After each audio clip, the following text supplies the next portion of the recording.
Welcome to the Magic Hour. I'm Paul Chapel, your host. And today I just wanted to address the Kevin Hart controversy going on right now. Now, you may or may not know Kevin Hart got asked to host the Oscars a couple weeks ago.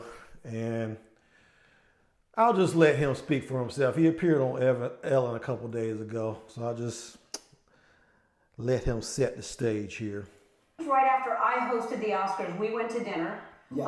and we talked about you hosting the Oscars. Mm-hmm. That it was a dream of yours. You've always wanted to host the Oscars. I said you should host the Oscars.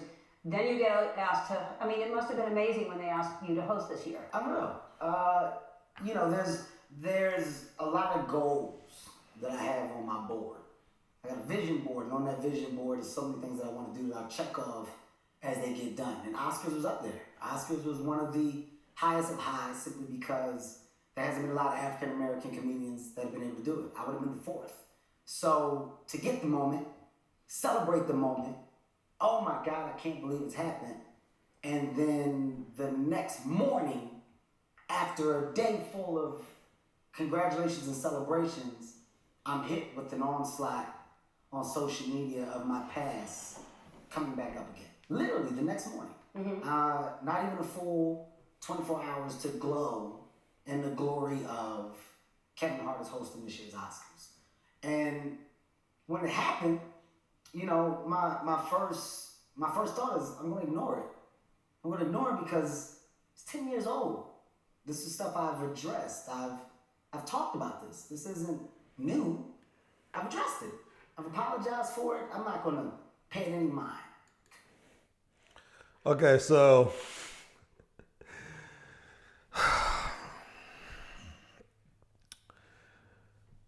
if you watched my video the other day, I was talking about this very thing about Louis C.K. and the outrage mob mentality on the internet. And you probably know where this is going. Kevin Hart, he was asked to apologize for some tweets almost 10 years ago.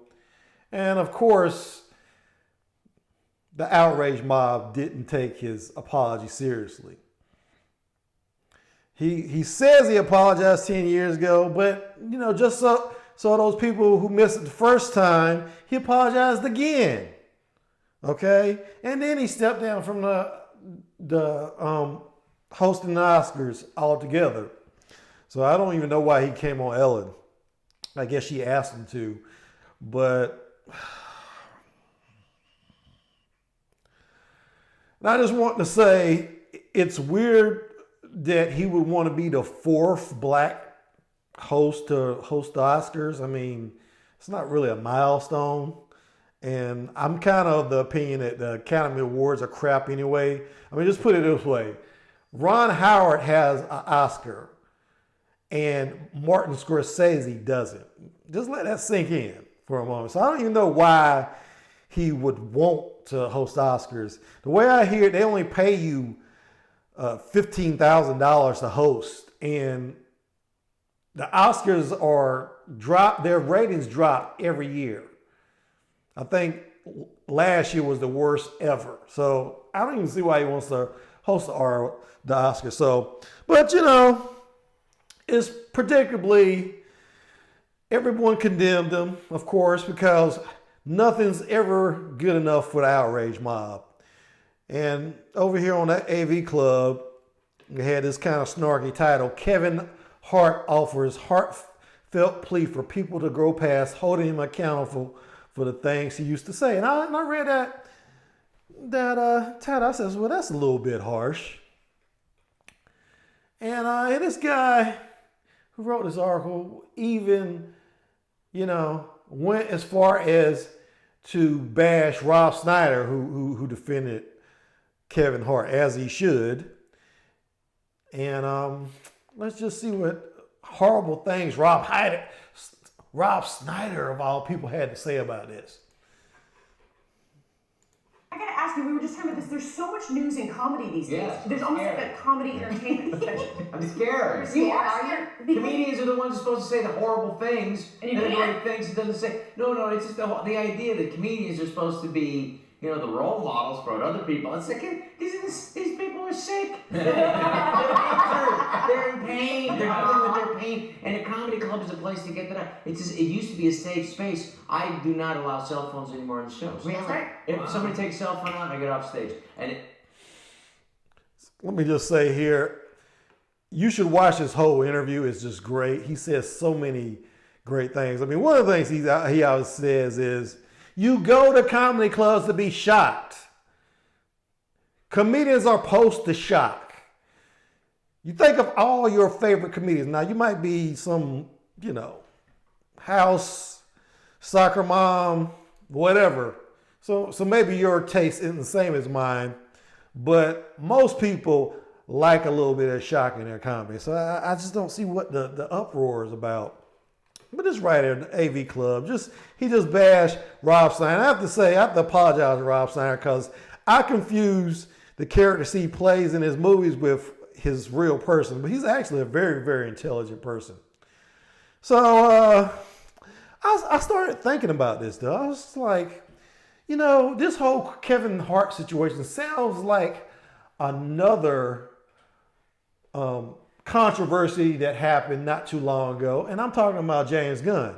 Now, as you know, James Gunn got fired from his gig directing the Guardians of the Galaxy movies, and I was like, I wonder how this writer covered that controversy. And I did a quick search on AV Club, and I came up with this article.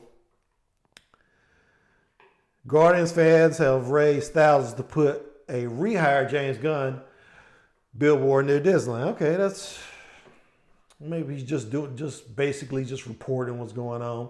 But then I read the first sentence of this paragraph of this article. James Gunn might have begun moving on from his unceremonious troll-guided firing from Marvel's ludicrously popular Guardians of the Galaxy franchise, but that doesn't mean his fans have. Okay, so wait a minute. This same writer who's condemning Kevin Hart in a snarky fashion in this article, and I'll let you read the article on your own if you want to compare. But then he's not only is he praising James Gunn, Marvel's ludicrously popular Guardians of the Galaxy franchise. I mean, does that sound fair and balanced to you? Doesn't sound to me. So, for one hand, he goes from taking the complaints against Kevin Hart seriously to bashing the trolls who bash James Gunn. So what changed? And if you want more proof of the bias going on here, here's another article from the same writer, same byline, William Hughes.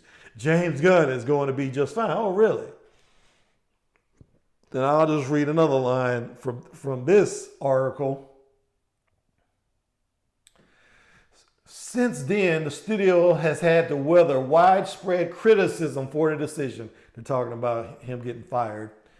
Protests from his cast members, and now the sight of other studios gleefully lining up to work with a guy who made his previous employers roughly $1 billion over the course of his last two films. It's funny that he keeps mentioning how ridiculously successful James Gunn has been at directing the Guardian of the Galaxy movies. He didn't praise Kevin. Now, Kevin Hart is a very successful actor. Now, personally, I don't find him that funny. And there's been very few movies of his that I've actually enjoyed. My wife is a big fan of Kevin Hart, though.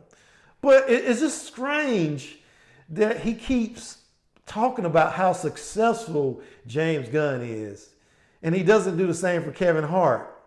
And let me read the rest of this sentence.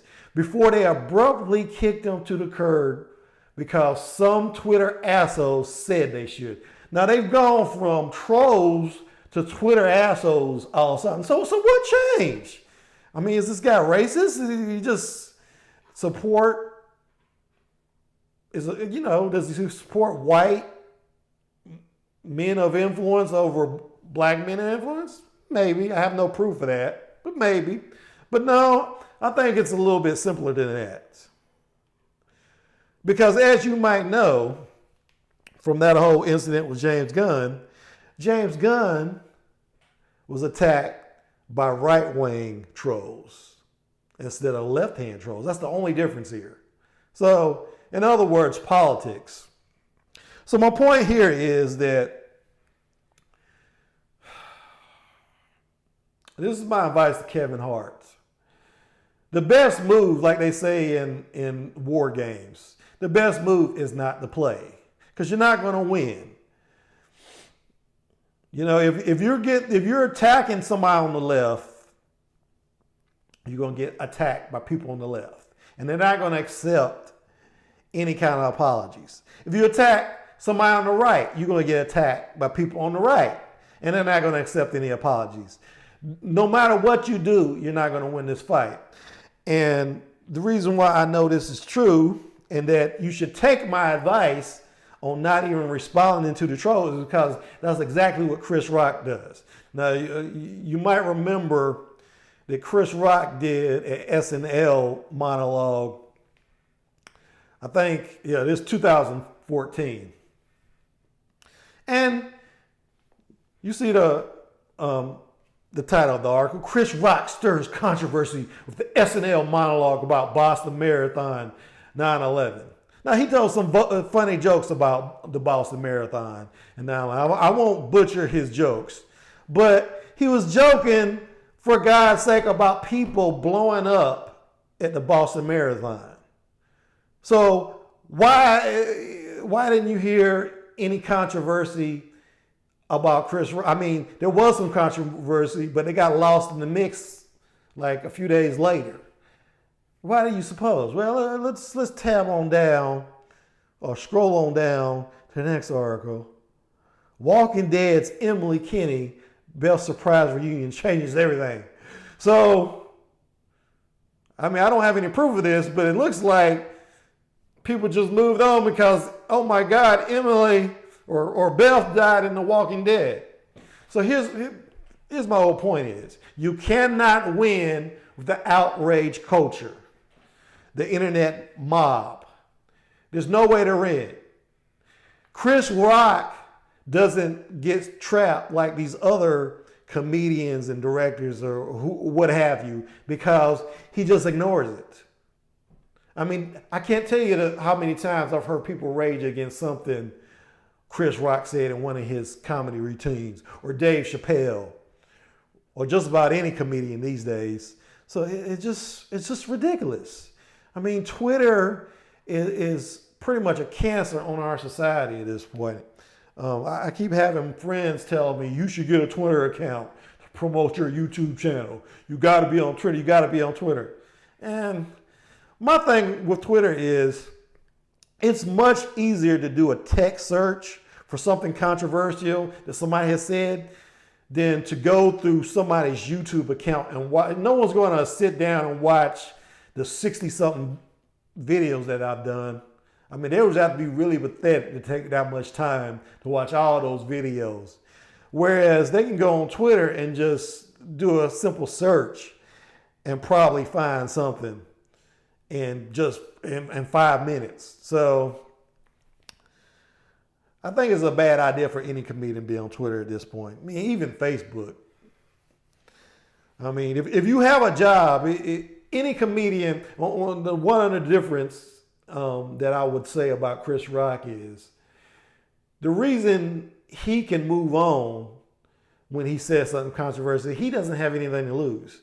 He's a stand-up comedian who occasionally makes movies. He can't be fired from anything. He doesn't have any shows that he's doing like Louis C.K.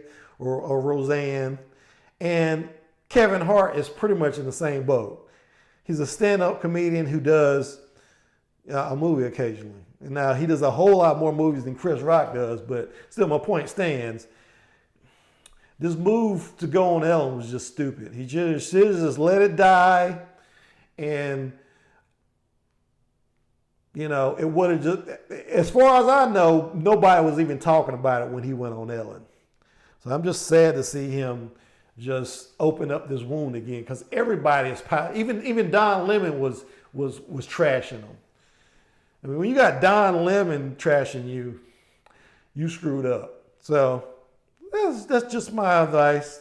I know he probably won't watch this video, but when you're in a hole, just stop digging, because you're not going to win on the internet. I just thought that was interesting, the hypocrisy, especially. But, you know, let me know what you think in the comments. Do you agree with me? Do you think I'm dumb? Do you, whatever. I don't care.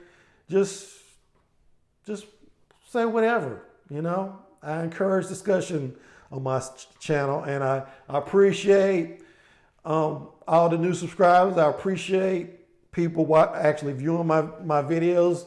I think I've had more views in this last month than I've had all year, so thanks for that. And I encourage you, if you haven't subscribed already, subscribe. I mean, I'm only getting better at this, so that's pretty much all I have to say for today, folks. And I will see you when I see you. Thanks for watching.